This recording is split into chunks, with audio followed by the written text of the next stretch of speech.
Well, it's here, one of the best times of the year to catch big walleyes. And not only big walleyes, but potentially big numbers of big walleyes. And we are talking spring river walleye runs. And this is a lot of different areas to be able to do this. But one of the things you notice if you fish any of these river systems, you know that conditions can vary a ton. I'm going to talk you through some of my main presentations that I like to use, and then some of the tweaks that I do from year to year, depending on the water clarity, depending on the current, depending on the water temperature. So I'm going to run you through a bunch of this information so that way you can feel confident being able to go to one of these river systems. This information is going to be most useful on the Rainy River. Not that the information can't transfer to some of these other rivers, but that is just the river that I fish the most. I've fished it since I was a kid, and that is where I have the most amount of experience fishing some of these baits. So we're going to jump right in to number one. And I'm going to say this is number one because it's probably my favorite way to fish them. I'm not going to say it's always the most effective way, but it is easily my favorite way. And this is going to be no surprise if you've watched any river walleye presentation videos. You've probably seen this, but there's a lot of different things that you can do with this, and I'm going to kind of explain that. And that is simply a jig and a plastic. And there's, like I said, a ton of different variations, a lot of different styles, and I've had success with a lot of different styles. But what I've kind of landed on as one of my favorites is this Norfin. You can see it's the Norfin tungsten, but it's the long shank jig with an eye candy plastic. And the couple reasons that I do that is, one, the tungsten is very good. You can see how thin that head is. The tungsten is very good with that thin head for cutting through the current. So I can run this, you know, this one's a little bit of a smaller jig head. This one's a 1/4 ounce, which a lot of times in rivers, especially the Rainy, when you get that really good current flowing, you might move up to 3/8, 1/2 ounce, even 3/4 ounce, depending on what the current is doing. This year, obviously, it's a lot lower current, a little bit clearer water, and so we're going to be running things a little bit different. And so I like that tungsten jig because it can cut through that current very well. And this eye candy plastic, you can see it's not the paddle tail, so it's not going to give you that thump, but you can see how easily that moves. This is the minnow style, I believe, and I really like this one because it gives me maximum control. You know, river fishing has changed with forward-facing sonar, with side imaging. Instead of just kind of dragging a big heavy jig up that river or down that river, we can do a lot of different things that give you that control to help you trigger more bites. So this, it allows me to do a lot of different things. I can get it so I can bounce it right off bottom. I can do that slow retrieve. I can drop it straight down and just vertical jig. I can give it some of those nice little twitches, and you can see that tail just moving. Again, this material floats, so it gives that nice buoyant feature. I can work this with a snapping motion. I can work it with a slow pendulum motion. I can work in a lot of different ways, and that is what I love about this bait. It is so incredibly versatile, especially if I'm going to be pitching up to the side or working some of these current seams, different things like that. Being able to control that bait in a very specific way is very helpful. And I have this on. This is the Elliott Identity series, and this is a 610 medium light, extra fast. It is their jigs and plastics in that series. And I have this paired with the Piscifun Carbon X2 2000. I really like that 2000 size reel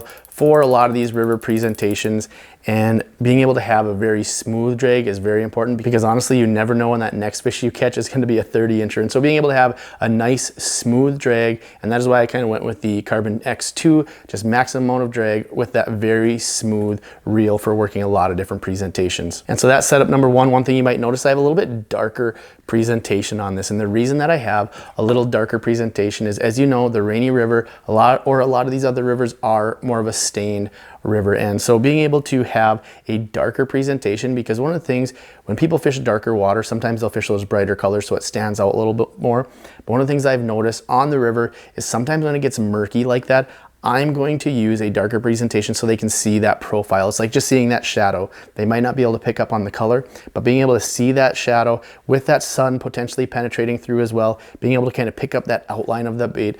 Sometimes when I'm using that darker color as opposed to a lighter color, I will get a lot more bites, and specifically a lot of the bigger fish will bite some of those darker colors. Now this year it might be a little clearer because it's not as much runoff, so you might be able to switch to maybe a little bit brighter color to have that sun penetrating through, being able to give that little bit of flash, give that little bit of color as well. And a lot of times I will be running an 8 to 12 pound, right, or usually around that 10-pound braid with a 10, maybe 12-pound fluorocarbon leader. You can sometimes get away with a little bit bigger leader on the river, again because of that murky water. So running that 12-pound is sometimes nice because you never know what you're going to get hung up on or when you're going to hook into a sturgeon or a big walleye. Being able to have that little bit heavier pound test can be good there as well. And so another little tweak that I do along the same kind of jig and minnow line is sometimes if I know the bite's tough and I'm not getting that jig and plastic bite as much, which like I said, that's a lot of times what I'll start with because I absolutely love when these things thump a jig and plastic, but I will move to a short shank jig. This is again that Northland tungsten. And again, same type of profile, so it can drop down very quickly, but I can use it almost like a live bait rig where I can just hook it right through the top lip there and let that thing swim around and basically just use the jig to help hold it down there. So if the bite's getting tough, or sometimes on the river, there's nothing better than getting some big rainbows down there, and that's what they're gonna bite on. Another one kind of along the same lines as a jig and plastic, but I'm not gonna say too much about this because I honestly have not used it, but I'm very intrigued, and that is the Berkley Power Switch. Again, haven't used it open water, used it a little bit ice fishing this winter, and if you watch my lake trout video, you saw that that caught a lot of the fish. And so again, just another presentation that I think kind of fits in that jigs and plastics and a bait that you can manipulate and have a lot of control with that I'm really looking forward to using potentially this spring, but throughout the summer. I hope you're finding some value in this video. If you are, I would love it if you would just drop a comment. Let me know what is your go-to river walleye presentation. Maybe it's something covered. Maybe it's something that I'm missing. I'm not too proud to admit that I don't know everything. This is what I do, but you might have some great ideas. Feel free to drop that in the comments below. We're gonna move on to the next one here. For presentation number 2, we are going to get a little bit bulkier, and that is using some sort of hair jig combined with a plastic. This is the Northland Deep V. I think it's called like the flash tail or something like that. You can see how flashy some of that tinsel is along with some of that hair. And I really like that combination of that hair kind of going over the top of that plastic. And this just gives you that little bit bulkier presentation. When that hair gets wet, you can see it give a little more life to that plastic, so it has a little bit more movement. And this one, I'm not afraid, because it's a little bulkier like that, it's going to catch the current a little bit more. It is going to fall a little bit more slowly. So I'm not afraid to go up to maybe a little bit bigger. You know, this year I might move up to like a 3/8 ounce because the current is a little smaller. You could go up to even like a 1/2 ounce if you want, or maybe even heavier. But I'm gonna kind of stick with the 3/8 ounce to kind of work this bait how I wanna work it. I wanna be able to get that hair to kind of move gently. And again, this is that same minnow style tail.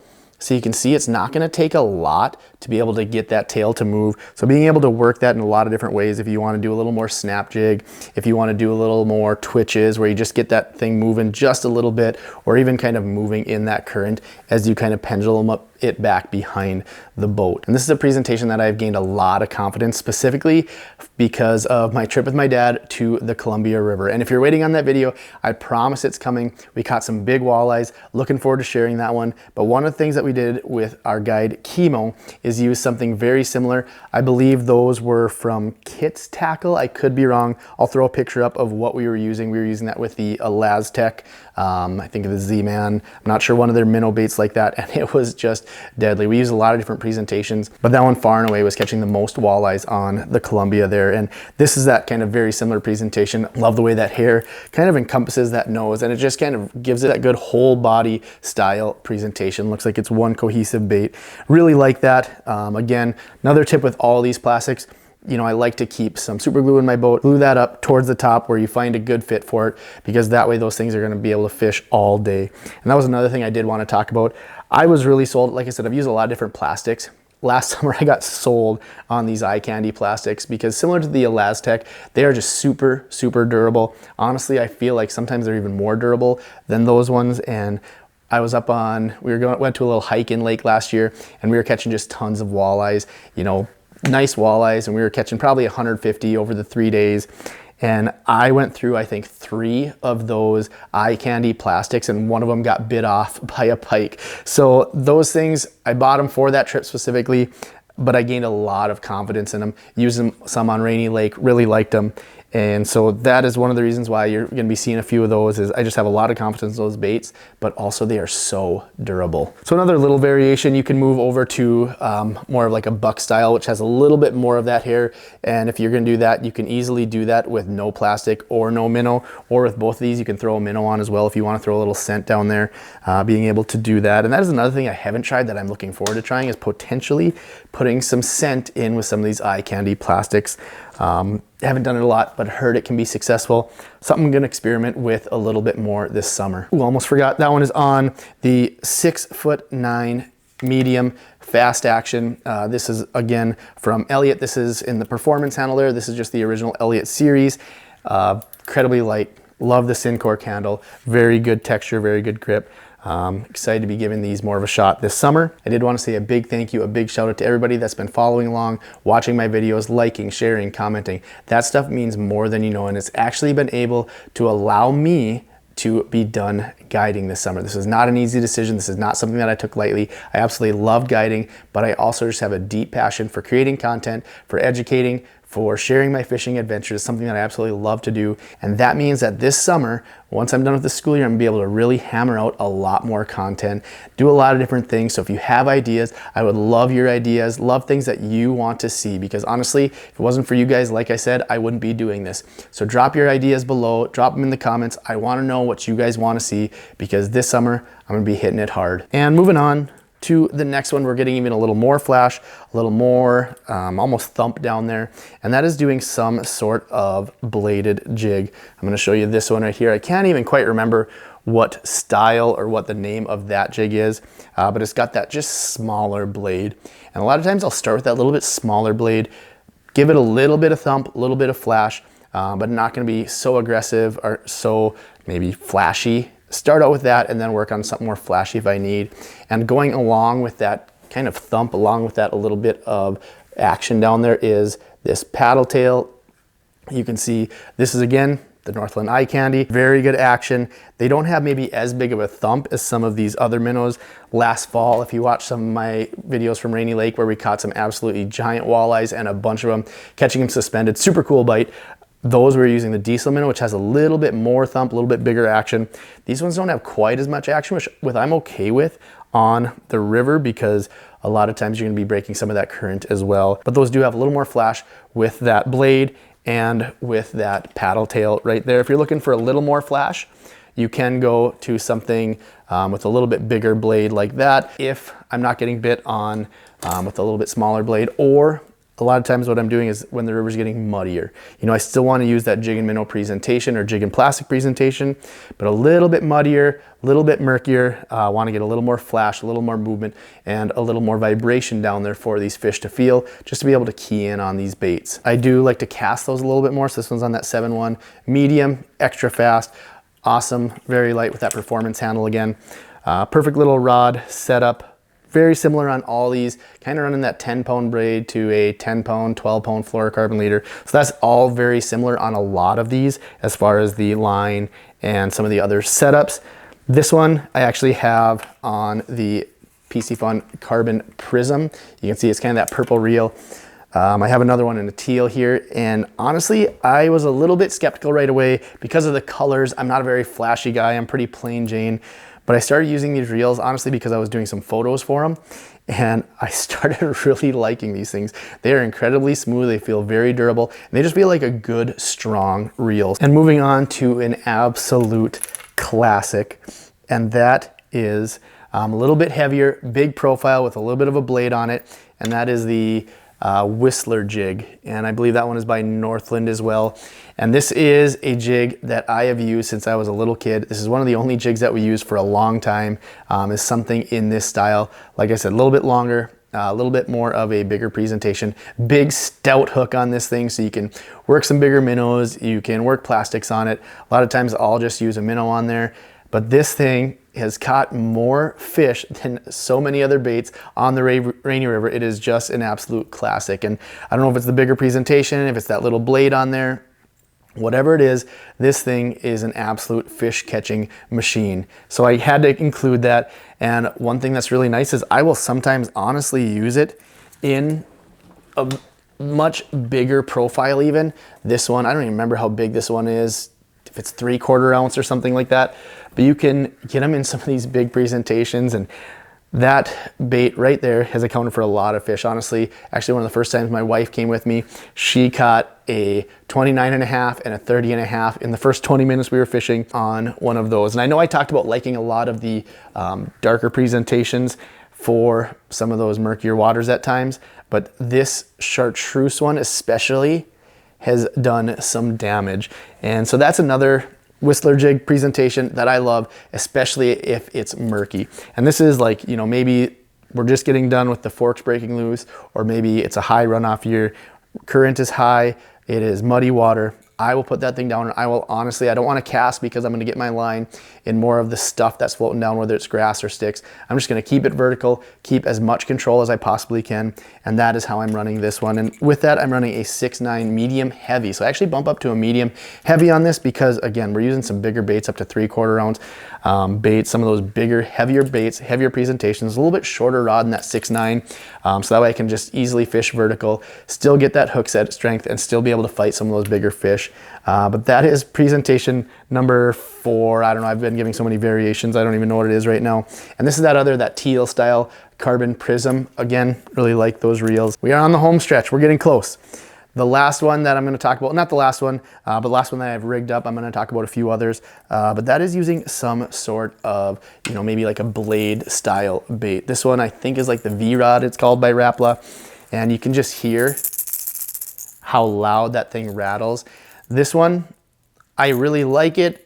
Not always my favorite for the Rainy River, simply because of the current. Sometimes I feel like I can't work the bait the way that I want it to, and that just might be my experience with it in a river system. I use it a lot on lakes, but I don't use it as much on the river system, still building up some confidence in that. But there are definitely times where this thing shines. Again, it has so much action, it has so much noise, it has so much vibration.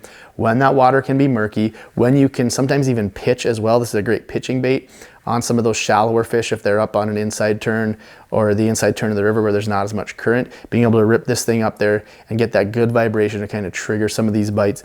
This is definitely more of that reaction style bait, but this is one of those baits that can be very deadly when others are not working. And this is on the Identity series from Elliott. This is the reaction baits rods. Again, I'll put all these rods, reels, baits, everything like that in the descriptions below as well, in case you're interested in checking these out, seeing what I'm using. But this one, sometimes I will beef up to a little bit, maybe more like a 12-pound or a 15-pound braid as well, just because I'm doing a little bit more of that ripping motion with it, sometimes working a little bit heavier baits like that. How I'm fishing a lot of these jigs and plastics, hair jigs, whatever it is I'm fishing them in a variety of different ways, kind of depending on the day. Sometimes I will just, like I said, vertical jig, and I'll just slow troll up river against the current and just go very slow. Maybe it's 0.2, maybe 0.3, and I'll just slowly work that bait, bouncing it off bottom. If that's not working, sometimes the only way we'll be getting bites is if we just go at the same speed as the current and slowly just bounce that thing off bottom, again vertical, just working with the current. And another one that I like to do if I can get away with it, if the current's okay, if there's not enough stuff floating in the river, I love just being able to pitch. A couple things I'll do is I'll pitch to the side and just do a slow retrieve. And as you pitch to the side, you'll notice that bait just kind of pendulums back. So you can both do a slow retrieve as it pendulums back, or you can honestly just hop that thing. As you hop that bait, it'll slowly get more and more behind the boat, and it'll kind of cover that area right behind you. And that's another way, just give a little bit of action, but just barely maintaining bottom contact like that's another really effective way. Every once in a while, I will also pitch out in front of the boat and work it. I don't do that quite as much. I like to be able to, it seems like I don't cover as much water when I'm doing that, but sometimes that can be a very effective way. And if the fish aren't going on some of those other tactics, I will do that as well. And kind of like that vertical jig as you're going with the current, they just want it more of that flowing with the current, like it's something even dead that's floating with that current, and they just see that and they grab it there. So there's a few of the ways, my favorite ways that I like to work those presentations. With that blade bait or that rattle bait, a lot of times I'll just either pitch it up shallow, or I'll just work it behind the boat and just doing some of these little pops, giving that little bit of action and then letting it fall, a little bit of action, letting that fall. A couple other things that I will use, I don't use them often because it's maybe not my favorite style of fishing, but I will pull cranks. That is something I will do at times if I need to cover water, or if just the bite calls for it. I'm not going to talk about that much because honestly, I don't feel like I have a lot of great input on that. Not something I do a lot, but wanted to give you that option as well. If that's something you like to do, or if that's a strong suit of yours, bring cranks up, they can absolutely work. Another one that I have used and I have had pretty good success with, but again, not my favorite style, is using, they've got lots of different names for it. We've always called it poor man's downrigger, and that's using like some sort of heavier bottom bouncer. Maybe it's an ounce or heavier depending on the current, and then having a 2, 4, 6 foot leader down to some sort of stick bait typically is what we've had the best luck with. And that is something that you can still get that down there get that bait down there, working it slow, but also knowing you're gonna be in bottom contact. Again, can be super effective. There's certain times of the year, certain years where that is outfishing everything else 2 to 1. But if I can use one of these presentations where I'm having a jig stick in my hand, that is definitely what I prefer. A lot of information. I was probably talking super fast. I always get people commenting saying how fast I'm talking. So sorry if I did, but I wanted to get you a ton of information in the shortest amount of time possible. And I'm just a Minnesotan. That's how I talk. If you are planning on heading up to the Rainy, I highly recommend you go take a look at my video where I talk about landings, talk about water conditions, talk about different techniques, different locations. I give a full run through. It's kind of a Rainy River 101. I'll put that in the description below, and I'll also put it as the next video, I believe. But that will give you another deep dive into some more of this Rainy River, Spring River fishing talk. Another quick little tip that I did want to mention, and something that I've actually held off doing for a little while, but I finally am doing it, and that is switching over to some lithium batteries. These are from Amped Outdoors, and I am absolutely pumped. Saving weight, having a ton more power, and that can be very important for rivers. I don't know how many times I've been on the river and the current's been high, and I've ran out of juice, had to cut my day short. So whether you're switching to lithium batteries like I am, or whether you're bringing an anchor or choosing to fish in some different ways, maybe you're drifting down current, just something to be mindful of as you're fishing. Some of these presentations, being able to fish them in different ways, you might have to adapt depending on your batteries, but figured it was a point of note that might be helpful. This weekend, I'm actually heading to a new location for me, targeting some big walleyes, not even on a river, so you might already have an idea of what that is, but looking forward to sharing some content from that, hopefully catching some big walleyes. Whew. Well, this is a big one. If you stuck around to the end, thanks a ton. I really appreciate it. We'll see you next time.